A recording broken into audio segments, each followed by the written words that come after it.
We have some breaking news that's coming in, and what seems to be a wake-up call for the India Bloc. Kapil Sibal, RS MP, has offered advice to India Bloc, saying that India must appear to be bloc, not unbloc.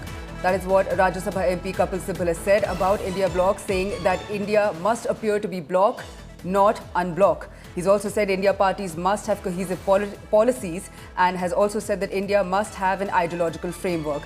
Sibal has exuded confidence about the opposition's future.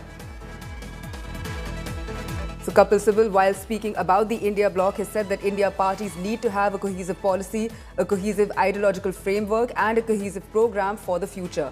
He's also gone on to say that he's not talking about the state level or the national level. There has to be a cohesiveness in the way in which India Bloc thinks on issues that are of great national importance, and unless that mechanism is put in place and unless there are spokespersons of the bloc who represent the views of the India Bloc, he doesn't think that India Bloc can move forward very effectively. So a big statement there coming in from the Rajya Sabha MP on the India Bloc and its general cohesiveness, saying that India Bloc needs to bloc and not unbloc.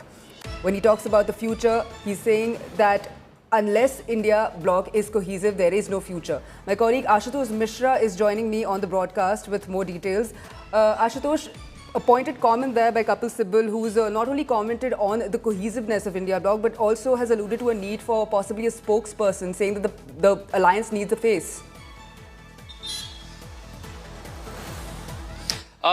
Technically what he says that India Bloc needs a representative, because at large, if you see the parties, the stakeholders in India Bloc have their individual representatives, not as an alliance soul. And this is not the first person to say that. If I remember just a week ago when I interviewed the CPI General Secretary D. Rajya, he also said the same thing, that since after the Lok Sabha election, there has not been a single meeting of the India Bloc. And clearly why their apprehensions are being raised, the several leaders also at extent saying the India Bloc was perhaps for only the Lok Sabha elections, and after the 2024 general elections, the India Bloc has literally diminished. And that's why the leaders, the stakeholders of India Bloc says that you need to come together, let there be a bloc if the India Bloc exists, and also they have a representative. What it means that simply during the elections or even without elections, when you go with an agenda, there should be a similar voice and one voice coming from all the opposition parties under the umbrella bloc, because in different elections, including the recent Delhi,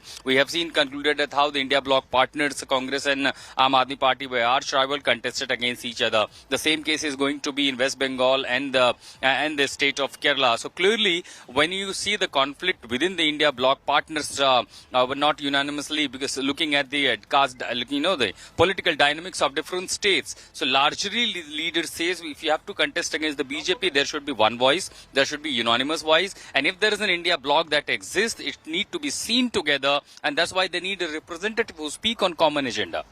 Right, Ashutosh, thanks for bringing in that perspective on the story. That is what Kapil Sibal has said, that India Bloc needs to have a cohesive policy and a cohesive ideological framework when it comes to competing in national politics.